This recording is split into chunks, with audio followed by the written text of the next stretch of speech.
Good morning student. आज के lecture में हम रिप्रोडक्शन के कुछ इंपॉर्टेंट एमसीक्यूज करने वाले हैं। ऐसे एमसीक्यूज जो प्रीवियस ईयर में आ चुके हैं और अगले एग्जाम्स में आ सकते हैं। तो वन बाय वन हम इनको करेंगे। पहला जो क्वेश्चन मैं ले रहा हूँ वो है, in the list of the organism given below those that reproduce by the asexual method of, कौन कौन से ऑर्गेनिज्म एसेक्सुअल मेथड से रिप्रोड्यूस होते हैं। तो एसेक्सुअल मेथड वो होता है जिसमें वन पेरेंट इन्वॉल्व होता है, सिर्फ वन पेरेंट इन्वॉल्व होता है। और सेक्सुअल मेथड वो होता है जिसमें टू पेरेंट इन्वॉल्व होते हैं। ओके, तो अब देख लेते हैं इसमें से कौन से हैं जो एसेक्सुअल मेथड से रिप्रोड्यूस होते हैं। रिप्रोड्यूस मतलब उनके बच्चे पैदा होते हैं। तो देखते हैं, ऑफस्प्रिंग पैदा होते हैं। तो बनाना एसेक्सुअल से होता है, इसके अलावा ईस्ट वो भी एसेक्सुअल से होता है, अमीबा भी एसेक्सुअल मेथड से होता है, dog sexual method of reproduction से होता है। तो अपना राइट आंसर क्या है? फर्स्ट, थर्ड और फोर्थ। किस में आ रहा है? फर्स्ट, थर्ड और fourth. B is the right answer. Okay, अब इनके बारे में एडिशनल इंफॉर्मेशन मैं दे देता हूं। देखिए, बनाना और ईस्ट ना ये रिप्रोड्यूस होते हैं एसेक्सुअल से। बनाना वेजिटेटिव प्रोपेगेशन, कौन से एसेक्सुअल मेथड से रिप्रोड्यूस होता है? वेजिटेटिव प्रोपेगेशन से होता है। ईस्ट रिप्रोड्यूस होता है बडिंग से। बडिंग ये एसेक्सुअल मेथड ऑफ रिप्रोडक्शन का टाइप है, बडिंग। और इसके अलावा अमीबा रिप्रोड्यूस होता है बाइनरी फ्यूजन से। ओके, नेक्स्ट क्वेश्चन ले लेते हैं। in a flower the part they produce male and female gametes, male और फीमेल गैमेट्स को जर्म सेल भी बोल सकते हैं। वो कौन कौन से हैं? क्या स्टेमन एंड एंथर है, या फिलामेंट एंड स्टिग्मा है, एंथर एंड ओवेरी है, स्टेमन एंड स्टाइल है। तो मैं आपको बता देता हूं कि जो मेल गैमेट होता है फ्लोवर के अंदर वो होता है एंथर, और फीमेल गैमेट जो होता है वो होता है ओवेरी। ओके, तो फ्लोवर के अंदर जो जर्म सेल मेल और फीमेल गैमेट्स होंगे वो एंथर एंड ओवेरी होंगे। ओके, नेक्स्ट क्वेश्चन ले लेते। अगला है, which of the following is the correct sequence of events of sexual reproduction in a flower. Flower के अंदर कौन सा करेक्ट सीक्वेंस है? तो बताइए, सबसे पहले होता क्या है? देखिए, मैं एक बार आपको डिटेल में समझाता हूं होता क्या है। देखिए, फ्लोवरिंग प्लांट के अंदर जो मेल और फीमेल गेमेट होते हैं, मेल और फीमेल गेमेट एंथर और ओवेरी के अंदर फ्यूज होते हैं और बना लेते हैं जाइगोट। मेल और फीमेल मिलके बना लेते हैं जाइगोट। अब ये जाइगोट है ना, जाइगोट बनने की जो प्रोसेस है उसको बोला जाता है फर्टिलाइजेशन। फर्टिलाइजेशन। फिर जाइगोट है ना, जो जाइगोट बन गया ये क्या करता है? डेवलप होता है, धीरे धीरे डेवलप होता है। किसमें? इम्बीरियो में। इम्बीरियो में डेवलप होता है और उसके बाद उसका बन जाता है सीड। सीड बन जाता है। तो मुझे लगता है आपको समझ में आ गया होगा। तो सबसे पहले क्या होगा? सबसे पहले पोलिनेशन। Pollination, very good. फिर दूसरा, उसके बाद पोलिनेशन के बाद दूसरा होगा फर्टिलाइजेशन। फर्टिलाइजर भी वेरी गुड। तीसरा, तीसरा देखो इसमें सीडलिंग दे रखा है तो ये गलत हो गया ना। तीसरा देखो, पोलिनेशन के बाद फर्टिलाइजेशन होता है, फर्टिलाइजेशन के बाद इम्बीरियो बनता है, इम्बीरियो के बाद सीड बनता है, सीड को सीडलिंग बोलते हैं। तो समझ में आ गया। सबसे पहले पोलिनेशन। पोलिनेशन मतलब मेल और फीमेल गेमेट आपस में मिलते हैं, और उसके बाद फर्टिलाइजेशन होता है, उससे जाइगोट बन जाता है, इसको बोला जाता है फर्टिलाइजेशन। उसके बाद उससे एम्बीरियो बनता है, एम्बीरियो से सीड बनता है। This is the right sequence. C is the right answer. अगला है, offspring formed by asexual method of reproduction have greater similarity among themselves because। क्या क्या ऑप्शन सही हो सकता है? पहला सही है, या दूसरा सही है, तीसरा सही है, या चौथा सही है? कमेंट सेक्शन में कमेंट करके बताओ, थोड़ी एनर्जी लेके आओ क्लास में। तो क्या होता है? Offspring formed by asexual production method have greater similarity among themselves because. Reason क्या है? In asexual reproduction, asexual reproduction में क्या होता है? Only one parent is involved without forming gametes. सिर्फ एक पेरेंट्स इन्वॉल्व होता है, तो इसलिए ज्यादा सिमिलरिटी होती है। दो पेरेंट्स अगर इन्वॉल्व होंगे तो उन दोनों के ट्रेड्स आ जाएंगे आपस में, थोड़ा थोड़ा घुल मिल जाएंगे, मिक्स हो जाएंगे। इसलिए थोड़ा सा ह्यूमंस के अंदर हम देखते हैं कि सेक्सुअल मेथड ऑफ रिप्रोडक्शन होता है तो क्या होता है नॉर्मली, पेरेंट के मम्मी और पापा दोनों के जो गेमेट्स मिलते हैं उसकी वजह से थोड़ी सी चेंजेस आती है ऑफस्प्रिंग के अंदर, थोड़े से जैसे शक्ल सूरत हेयर के कलर में ये थोड़े थोड़े चेंजेस आते हैं। लेकिन एसेक्सुअल मेथड में ऐसा नहीं होता, उसमें सिर्फ वन पेरेंट इन्वॉल्व होता है। इसलिए ज्यादातर कभी ऐसा नहीं होगा कि जैसे एप्पल का पेड़ है तो उससे संतरा उग रहा है, ऐसा बिल्कुल ही नहीं हो रहा। ऐसा मतलब एप्पल का पेड़ है तो एप्पल ही उगेगा उससे। तो बताओ कौन सा होगा? Asexual reproduction involve only one parent. Very good, ये बात सही है। Asexual reproduction doesn't involve gametes. भाई गेमेट तो इन्वॉल्व करता है। Asexual reproduction occurs before sexual reproduction, ये बात भी गलत है। Asexual reproduction occurs after sexual reproduction, ये बात भी गलत है। Doesn't involve gamete. ओके, ये फर्स्ट और second is the right answer, तो ए इज द राइट आंसर। चलो अब अगला ले लेते हैं। अगला क्वेश्चन क्या है? कैरेक्टर्स। कैरेक्टर जिनको ट्रेट्स भी बोला जाता है।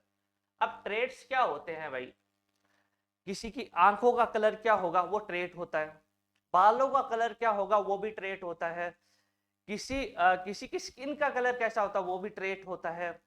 किसी का ब्रेन कैसा होगा, वो भी एक ट्रेट होता है। ये ट्रेट ट्रांसफर होते हैं अपने जो अगली पिछली जनरेशन से, F1 जनरेशन से जो ऑफस्प्रिंग के अंदर ट्रांसफर होते हैं। तो ये ट्रेस या कैरेक्टर्स होते हैं। Character transmitted from parents to offspring are present in, किस में प्रेजेंट होते हैं? ये किस में छुपे हुए होते हैं, जिसकी वजह से, तो क्या साइटोप्लाज्म में होते हैं? नहीं। राइबोसोम में भी नहीं होते, गोल्जी बॉडीज में भी नहीं, जीन्स के अंदर ट्रेट छुपे होते हैं।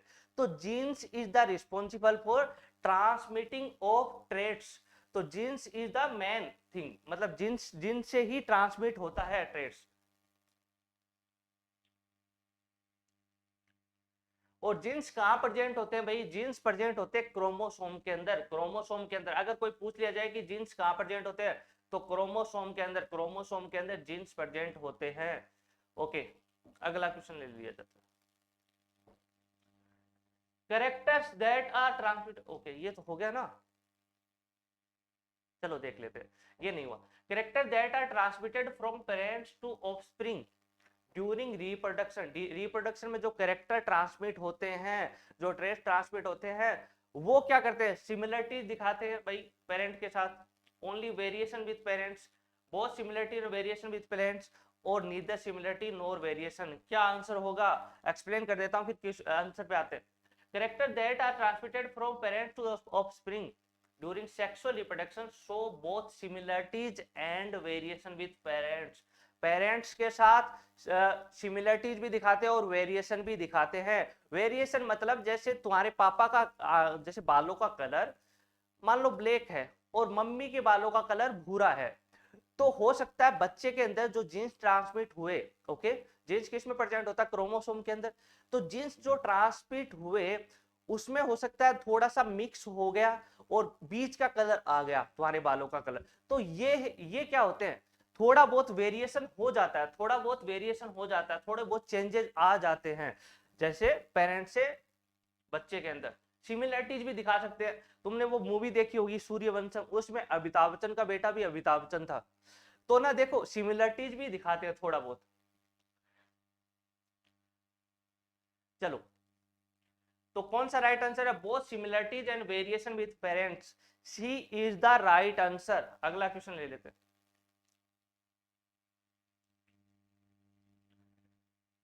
A feature of reproduction that is common to amoeba, Spirogyra and yeast in that, मतलब ऐसा कौन सा फीचर होता है जो तीनों चीज में कॉमन है? बताओ भाई। एक्सप्लेन कर देता हूं, तो मैं बता देता हूं। देखो ये तीनों के तीनों एसेक्सुअल मेथड से रिप्रोड्यूस होते हैं, एसेक्सुअल मेथड से रिप्रोड्यूस होते हैं। अमीबा जिस मेथड से रिप्रोड्यूस होता है उसका नाम है बाइनरी फिजन। ईस्ट जिस मेथड से रिप्रोड्यूस होता है उसको बोला जाता है बडिंग। और स्पिरोगायरा जिस मेथड से रिप्रोड्यूस होता है उसको बोला जाता है फ्रेगमेंटेशन। ओके, तो ये 3 मेथड से, वैसे तो एसेक्सुअल है लेकिन एसेक्सुअल के टाइप्स, हर किसी का टाइप है। अमीबा किससे, बाइनरी फिजन से, ईस्ट होता है बडिंग से, और स्पिरोगायरा रिप्रोड्यूस होता है फ्रेगमेंटेशन से। चलो आ जाते हैं क्वेश्चन पे। ये पहला B, A is the right answer. Okay, they reproduce asexual. अगला अगला लेते हैं। इन स्पिरोगायरा, स्पिरोगायरा की asexual reproduction take place by कौन से मेथड से? तो बताओ भाई, अभी भी मैंने बोला था स्पिरोगायरा के अंदर फ्रेगमेंटेशन मेथड से रिप्रोड्यूस होता है। वैसे तो spirogyra sexual reproduction, asexual reproduction method से होता है, लेकिन कौन से से? तो अभी बताया था फ्रेगमेंटेशन मेथड से रिप्रोड्यूस होता है। तो देख लेते हैं भाई कौन सा आंसर होगा। मैं एक बार एक्सप्लेन कर देता हूं। स्पिरोगायरा पहली बात तो एक एल्गी होता है। एल्गी क्या होता है, देखो तुम लोगों ने देखा होगा पानी के अंदर, देखो थोड़ा थोड़ा ग्रीन कलर का कुछ मटेरियल रहता है। गांव के अंदर जाके देखो, तालाबों के अंदर, पॉन्ड्स के अंदर, तो वो होता है एल्गी। इसमें क्या होता है, प्लांट बॉडी ब्रेकअप हो जाती है स्मॉलर फ्रेगमेंट, स्मॉलर पार्ट्स में। ओके, प्लांट की बॉडी स्मॉलर पार्ट्स में टूट जाती है। फिर वो हर जो पार्ट है, जैसे टूट गया, जैसे मान लो ये 2 पार्ट्स में टूट गया, ब्रेक डाउन हो गया 2 पार्ट्स में। अब ये जो पार्ट है इसको बोलते हैं फ्रेगमेंट। ये फ्रेगमेंट अलग से क्या करता है, नया इंडिविजुअल में ग्रो करता है, ये अलग से बढ़ जाता है। ओके, ये अलग से बढ़ जाएगा। ओके, ऐसा होता है स्पिरोगायरा में। अगला क्वेश्चन ले लेते हैं। The ability of cell to divide into several cell during reproduction in plasmodium। Plasmodium, देखो प्लाज्मोडियम के बारे में मैंने पढ़ा चुका हूं मैं, आप मेरा लेक्चर देख सकते हो। प्लाज्मोडियम के अंदर देखो कई सेल्स डिवाइड हो जाती है, तो उसको क्या कहा जाता है?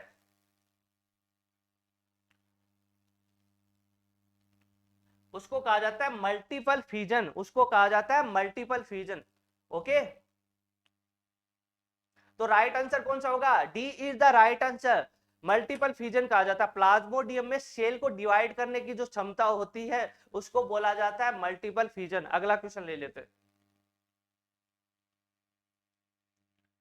अगला है the correct sequence of reproductive stages seen in flowering plant. Okay, क्या सीक्वेंस सही होगा, कैसे कैसे प्लांट के अंदर होता है? ये क्वेश्चन मैंने करवाया 6th नंबर या 5th नंबर का क्वेश्चन है शायद, आप देख सकते हो, रिवाइज कर सकते हो। क्या क्या होता है सबसे पहले बताइए जल्दी से। 1 मिनट का टाइम देता हूं, कमेंट सेक्शन में कमेंट करके बताओ, थोड़ी एनर्जी लेके आओ। तो देखो पहले क्या होता है, मेल और फीमेल गेमेट फ्यूज होता है और वो बनाता है जायगोट। ओके, फिर जायगोट क्या करता है, ग्रो करता है। ग्रो करने के बाद वो डेवलप होता है एम्ब्रियो में, और उसके बाद क्या बन जाता है, सीड। तो सबसे पहले क्या हुआ, सबसे पहले पोलिनेशन हुआ, मेल और फीमेल गेमेट फ्यूज हुए। उसके बाद क्या हुआ, जायगोट बना जिसको बोलते हैं फर्टिलाइजेशन। उसके बाद वो बना एम्ब्रियो, और उसके बाद सीड बना जिसको बोले जाता है सीडलिंग। तो 4 प्रोसेस हुई। सबसे पहले पोलिनेशन, मेल और फीमेल गेमेट फ्यूज हुए। तो ले लेते हैं, तो देख लेते हैं सबसे पहले क्या होगा। देखो ये तो हो नहीं सकता, सी तो हो नहीं सकता, ये बोल रहा है कि सबसे पहले सीडलिंग, सबसे पहले सीड बन जाता है, तो ये तो गलत बात। गेमेट्स हो सकता है, गेमेट्स के बाद डायरेक्ट एम्ब्रियो बनता है, नहीं, जायगोट बनता है, ये भी गलत। जायगोट से गेमेट्स बनते हैं, गेमेट से एम्ब्रियो, एम्ब्रियो से सीडलिंग, गेमेट से जायगोट बनता है, ये बात सही है। और जायगोट से एम्ब्रियो बनता है, एम्ब्रियो से seedling. A is the right answer. Okay, A is the right answer. अगला ले लेते हैं। The number of chromosome in parent and offspring of a particular species remains constant due to. किस reason की वजह से क्रोमोसोम के नंबर कोई भी पर्टिकुलर स्पीशीज के अंदर सेम टू सेम रहते हैं, चेंज नहीं होते, कांस्टेंट रहते हैं? रीजन बताओ। तो कर लेते।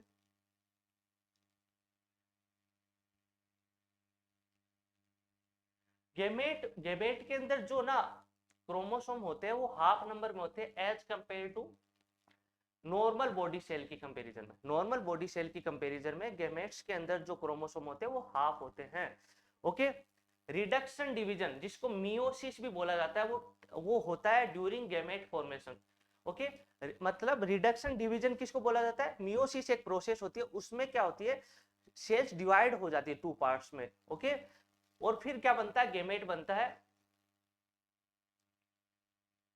जिसकी वजह से जो नंबर ऑफ क्रोमोसोम होते हैं वो मेल और फीमेल गैमेट्स के अंदर क्या होते हैं? हाफ हो जाते हैं, नंबर में आधे हो जाते हैं।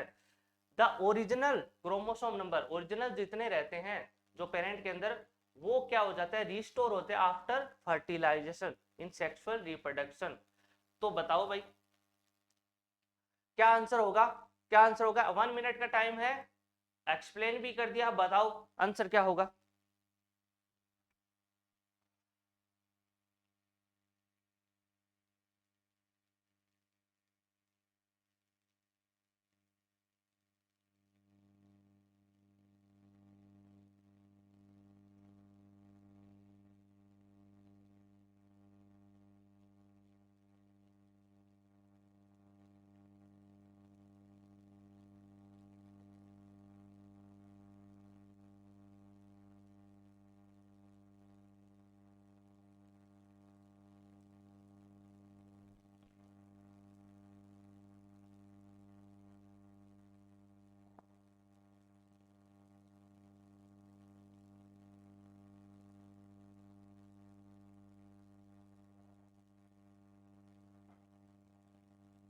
बताओ आंसर आ गया तुम लोगों का? Halving of chromosome during gamete formation is the right answer. अगला क्वेश्चन ले लेते हैं। अगला है in rhizopus tubular thread like structure bearing sporangia at the tips are called, क्या क्या कहा जाता है? तो hyphae is the right answer, explain कर दिया जाएगा, टेंशन मत लीजिए। तो देखो राइजोपस फंगस में क्या होता है, एक फंगस होता है राइजोपस, ये क्या करता है? ब्रेड के ऊपर बनता है। ओके, तो ये क्या करता है? ब्रेड की जो सरफेस होता है उस पर फंगस लग जाता है। ओके, और है ना कैसा फंगस लगता है? थ्रेड जैसा। जैसे मान लो ये अपना तुम्हारा ब्रेड है, तो उनपे ऐसे थ्रेड जैसी फंगस लगता है, और इसको कहा जाता है हाइफी। ओके, हाइफी कहा जाता है। तो राइजोपस फंगस में क्या होता है? ऐसे थ्रेड जैसा फंगस लगता है ब्रेड पे, जिसको हाइफी बोला जाता है। अगला ले लेते हैं। चलो ये क्वेश्चन करके बताओ। Vegetative propagation refers to formation of new plant from, बताओ क्या आंसर होगा? 1 मिनट का टाइम दे रहा हूं, जल्दी जल्दी करके बताओ, जल्दी का जल्दी।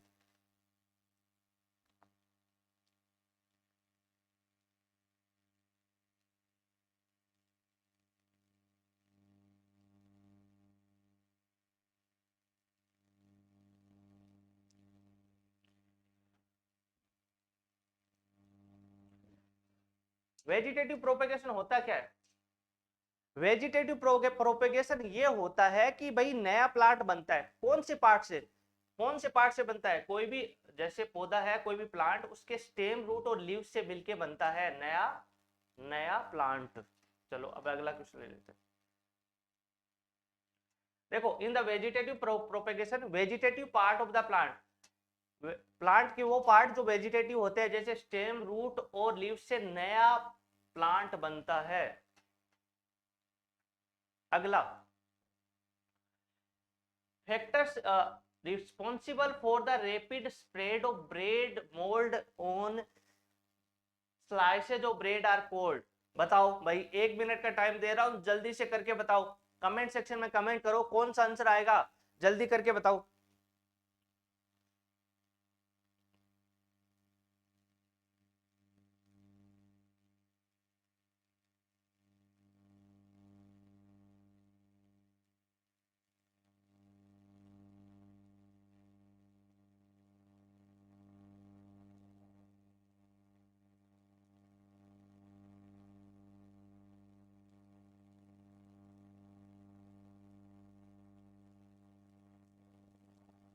तो कौन कौन सा रिस्पॉन्सिबल होता है? लार्ज नंबर ऑफ स्पोर्स, इसके अलावा availability of moisture and nutrients in the bread. First and second is the right answer. कहां पे है first and second? First C is the right answer, C is the right answer. मुझे लग रहा है answer आ गया होगा, कमेंट सेक्शन में कमेंट करके बताओ। अगला ले लेते। अगला ले लेते। अगला है length of pollen tube depends on the distance between, pollen tube की जो लेंथ होती है वो किस चीज पे डिपेंड करती है, बताओ A B C D, right answer आ जाना चाहिए, क्या आंसर आएगा जल्दी करके बताइए।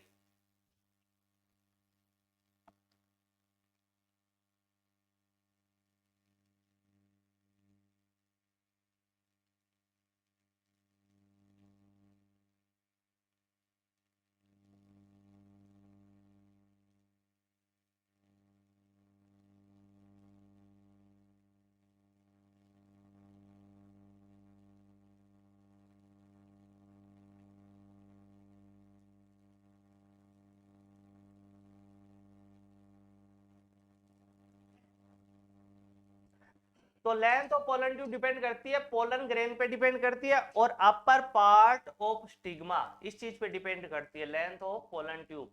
ओके,